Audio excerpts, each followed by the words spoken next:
Now on BBC One at 6 o'clock, the BBC News with Rita Chakrabarti. 2 boys aged 15 and 16 are arrested after acid was thrown in people's faces in separate attacks in London. The assaults happened within 90 minutes. The boys on mopeds struck at 5 different locations. There was a scream which was not normal. It was a fearful, petrified scream. After a spate of acid attacks, we'll be asking what more can be done to prevent them. Also tonight, the terminally ill baby Charlie Gard is to be examined in London by an American doctor who says he can improve his condition. Bastille Day in France, where 2 presidents now seem to be the firmest of friends. A jail sentence of 17 years for the TV producer who tried to hire 3 separate hitmen to kill his partner. And first set to Roger Federer, seeking to reach his 11th Wimbledon final. On BBC London, is there a hidden killer in our hospitals? Claims that asbestos is putting lives at risk. And how half of the capital's police stations are to close under plans revealed by the mayor.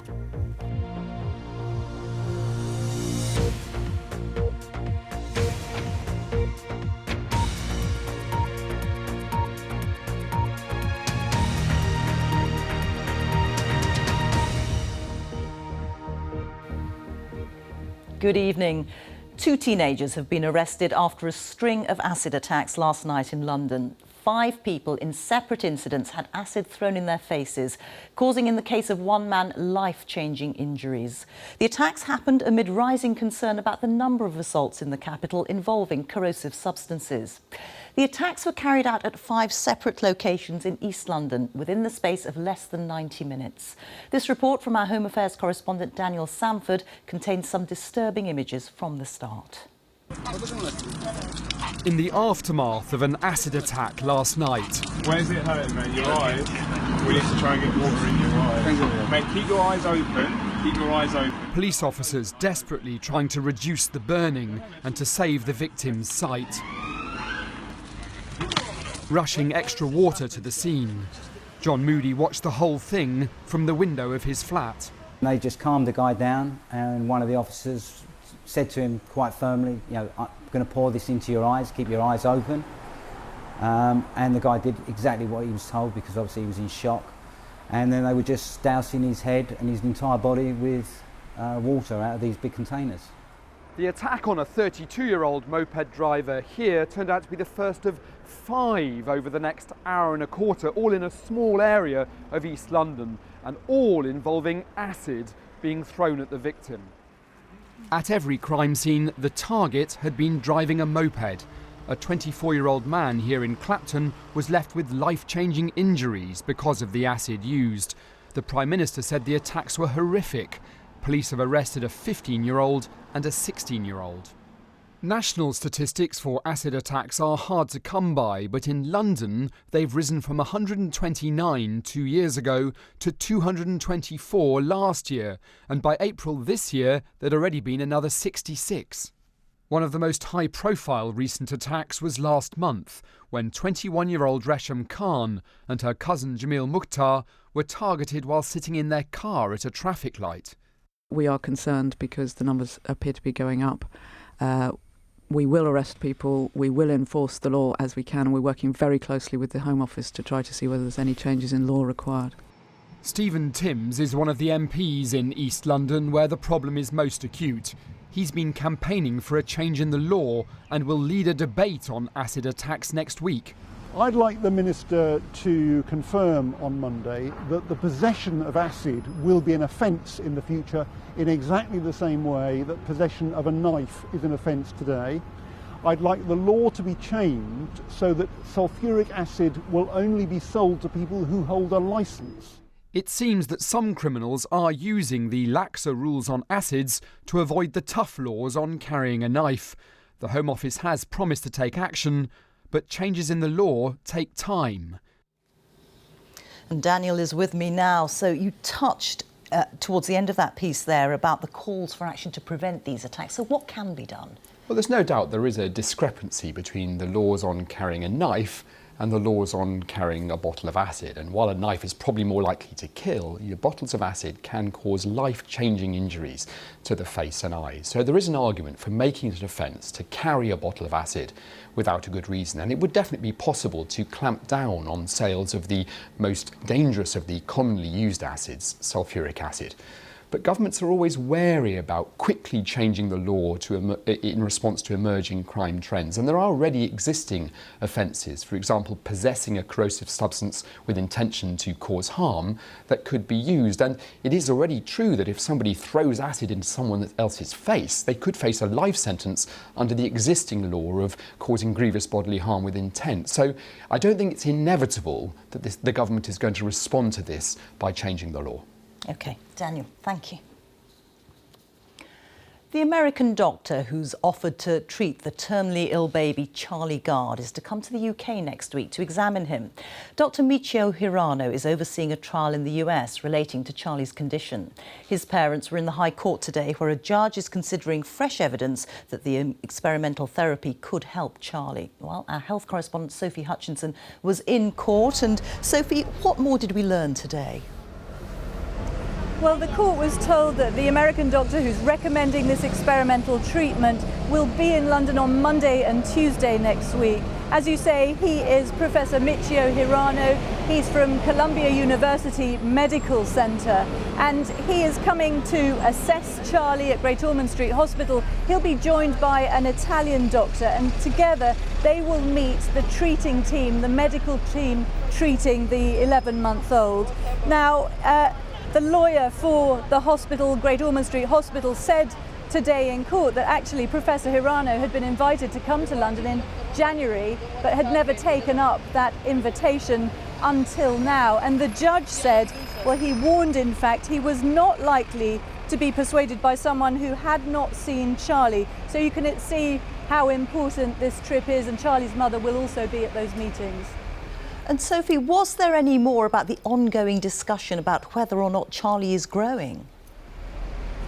Yes, well, this discussion centres on Charlie's head size. The hospital, Great Ormond Street Hospital, believe that his head is smaller than it should be and that this reflects a lack of brain development. They believe that he has catastrophic and irreversible brain damage.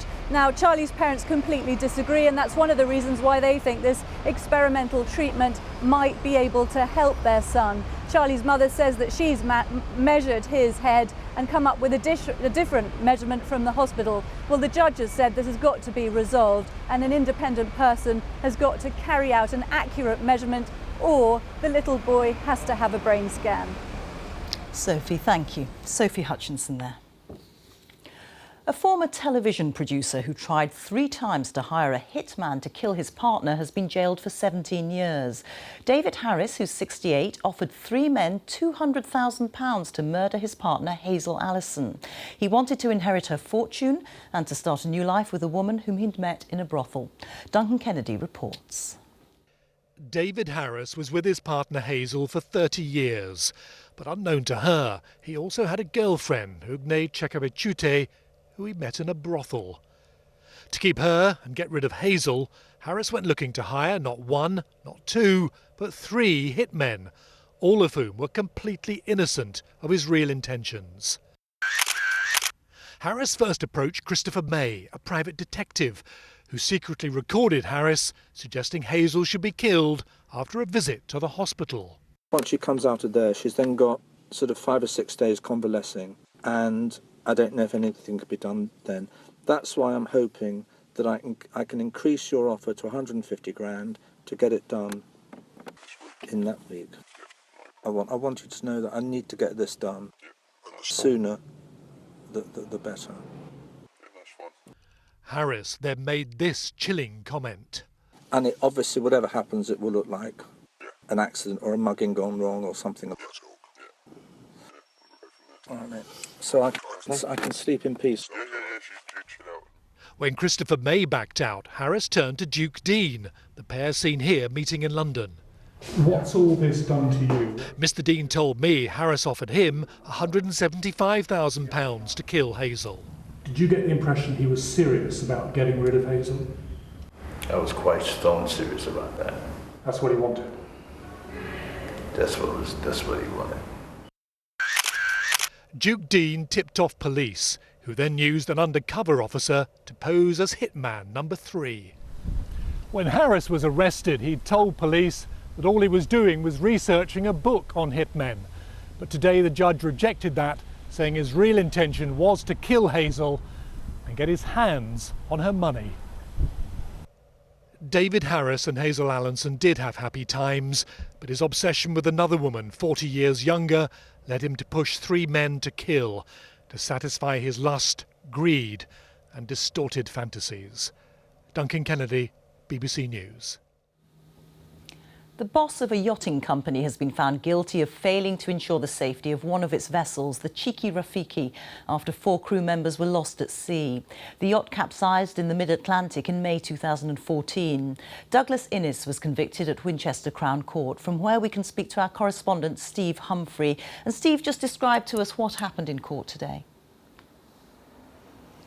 Well, another very tense day in court, and for the families of the 4 men who died when the Cheeky Rafiki capsized, well, for them, it's another long wait for the legal process to end. It was back in May 2014 that the 40-foot yacht capsized on its way back to the UK from Antigua. Its 3-ton keel simply snapped off. The bodies of the 4 men who died, Andrew Bridge, James Mayle, Steve Warren and Paul Goslin, have never been found, despite an extensive air and sea search at the time. Now, the yacht was under the management of Douglas Innes and his company Stormforce Coaching Limited, based in Southampton. Today, a jury found Mr. Innes and the company guilty of failing to ensure the safe operation of the yacht. Now, the prosecution told the court there had been a failure to inspect and maintain the yacht and to keep safety certification up to date. Mr. Innes said in his defence that all reasonable steps had been taken to ensure safety. Now, Mr. Innes also faces 4 charges of manslaughter through gross negligence. This afternoon, the jury was discharged after being unable to reach verdicts on those charges. There will be a retrial. Mr. Innes denies all of those charges. Steve, thank you. 2 Israeli police officers have died after Israeli Arab gunmen opened fire on them near a sacred site in Jerusalem. Police chased the 3 attackers into the area known as Temple Mount or Haram al-Sharif, where they were killed. Friday prayers at the mosque complex were cancelled, and the city's top Islamic cleric says he's been detained by Israeli security forces. President Trump has said America's relationship with France is stronger than ever as he attended the Bastille Day military parade in Paris. The parade marked 100 years since the Americans entered the First World War, but remembrance events have also been held to remember the 86 people killed in the Nice attack 1 year ago. Our Paris correspondent Lucy Williamson reports. Today's events were not about the ties between men, but between nations. Even so, the growing personal alliance between Donald Trump and Emmanuel Macron was on display. They were joined as symbols of their 2 nations by armed forces from both America and France, beginning with the flypast of visiting fighter jets. Their soldiers, too, led the parade together in tribute to America's role in World War I. The U.S. is an ally of theirs. I know sometimes you don't think so, but France is there for us and we're there for them. I didn't vote for President Trump, but he is our president, and we're proud to have him here. Les remercier. Speaking to crowds in central Paris, Mr. Macron thanked the US for the choice it had made a century ago and said that France and America would never be divided. Rien ne nous séparera jamais. The France of today was honoured too, with a military band playing music by Daft Punk. The changing culture here mirrored by changing security threats. The image of France's security forces has changed over the past few years. Repeated terrorist attacks have refocused attention on security at home and the values that France has chosen to protect. The ceremony ended with a military band playing the city anthem of Nice, scene of the country's last major terrorist attack a year ago today. Tributes were laid in Nice to the 86 people who died in that attack on the city's Promenade des Anglais. This afternoon, President Macron flew from Paris to join commemorations there.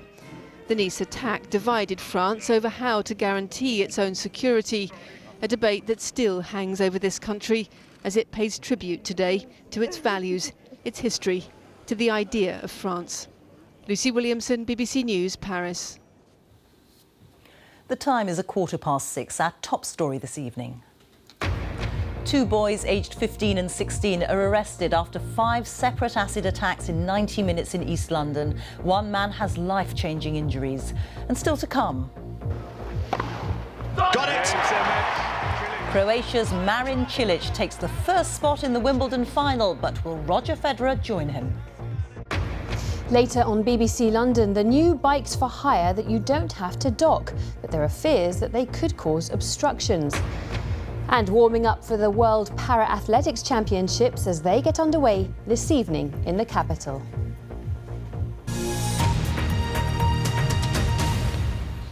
Now, dementia in old age is the biggest cause of death in the UK. But in some families, extremely rare gene mutations can cause Alzheimer's disease in middle age.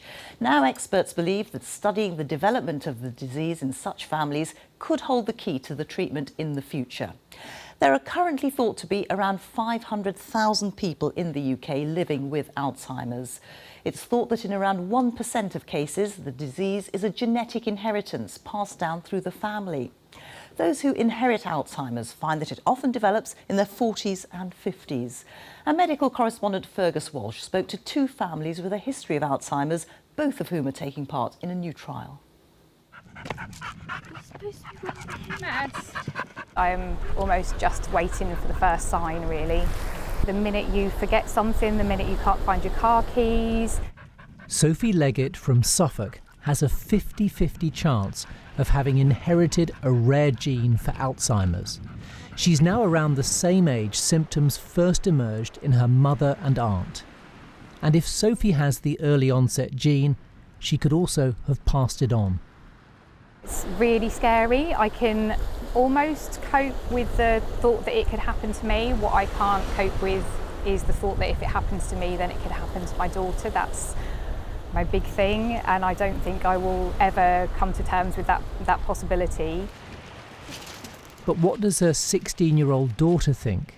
It's not like a taboo thing to talk about. I know a lot about it. I think it's brought us closer together. We've always been close, but closer. And I think just cherish every day, really.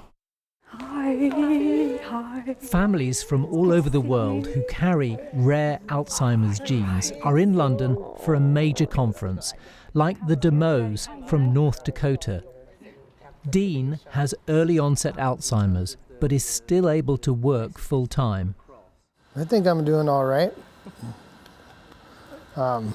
Yeah, I just live day by day with it and keep moving on, and I think I'm doing well. 2 of Dean's brothers and a sister died from dementia in their mid-50s. Dean is 54. The fear now is for their children.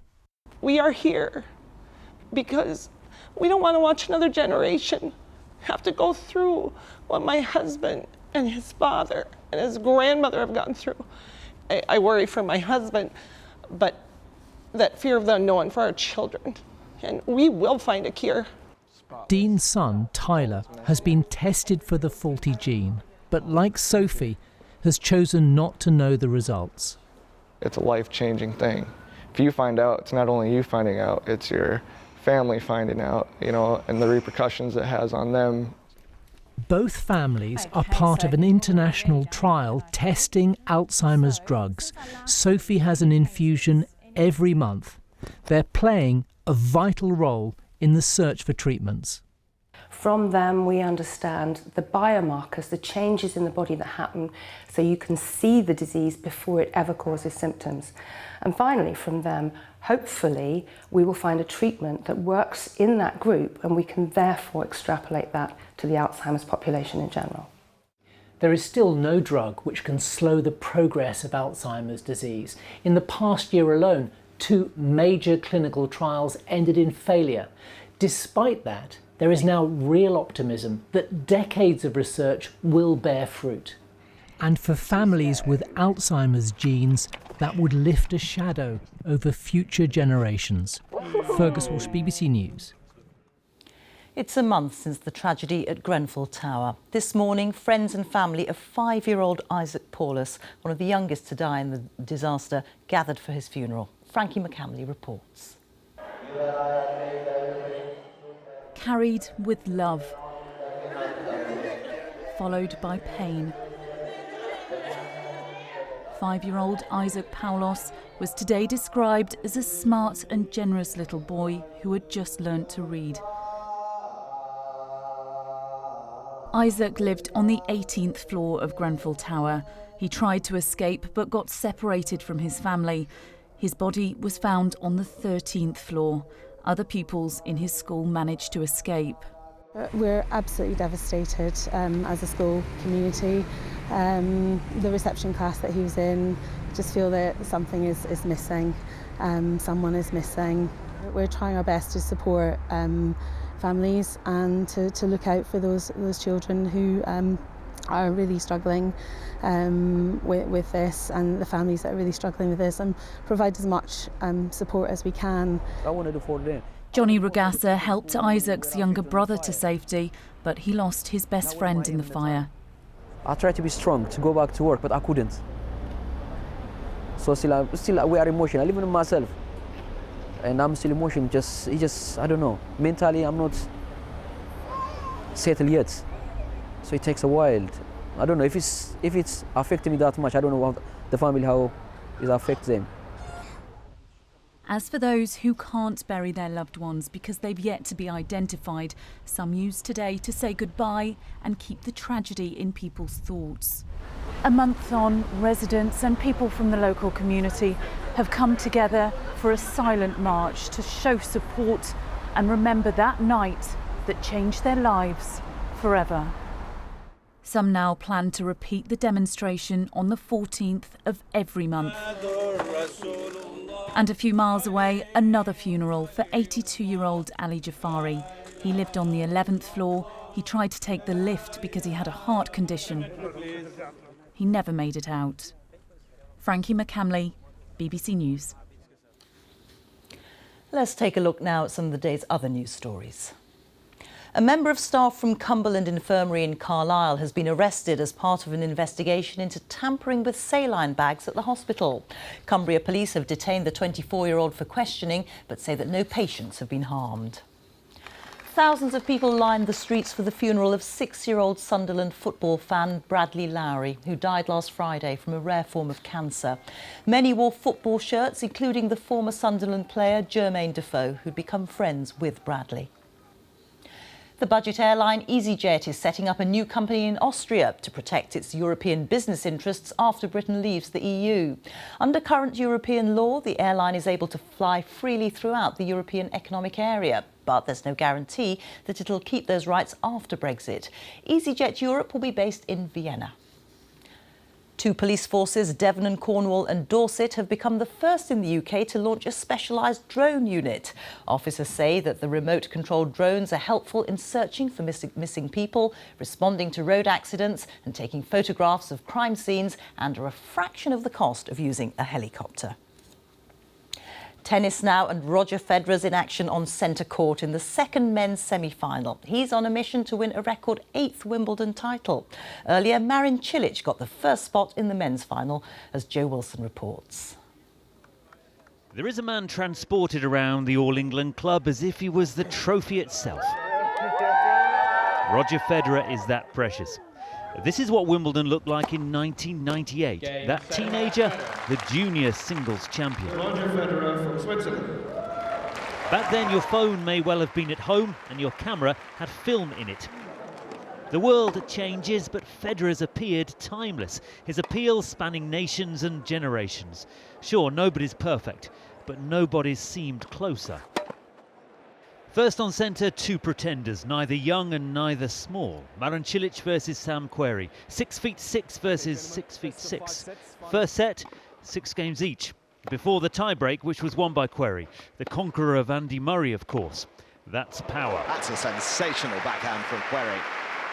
The American's exertions seemed to catch up with him, though, as Cilic of Croatia won the second set. Gently does it. Well, Cilic took the third on a tie-break, and the hill settled in. Federer somewhere waited too. At the top of the hill there is a pond, bottom of the screen. Don't fall in. Back on court, the first semi-final finally reached its brink. Cilic did it. Some fearsome tennis which had tested the limits of the players and probably the equipment too. And so to Thomas Berdych and to Roger Federer. Now, he didn't win this title 7 times through brute force, but by manipulating points, moving and timing. But Berdych has his own Wimbledon pedigree. He'd reached the final before, beaten Federer here before, and their first set went to a tie-break, won by Federer. Under pressure, under control. The evening can be the best part of the day, but at 35, can Federer really be getting better? In the second set, there was some evidence to suggest it. But a good semi-final is a close semi-final. Another tie-break and another set to Federer. Another step closer. Well, of course, in theory, Thomas Berdych could come back and win this match in 5 sets. It would be the greatest feat of his career if he did. There is still British interest at Wimbledon. Jamie Murray, Heather Watson still going with their respective partners in the mixed doubles. The wheelchair tournament's well underway. But the hold that Federer has on this place goes beyond national identity, Rita. It is unique as he goes for this record 8th title. Well on the way, on centre at the moment. Thanks very much, Joe. Joe Wilson there. Let's take a look at the weather now with Nick Miller. Nick. Hi, they're a little bit warmer at Wimbledon this weekend, but nowhere near as hot as it is in Spain at the moment. Actually, yesterday, the temperature at Montoro got to 47.3 Celsius. That is significant because it is provisionally the highest temperature that's ever been recorded in Spain. Now, as we move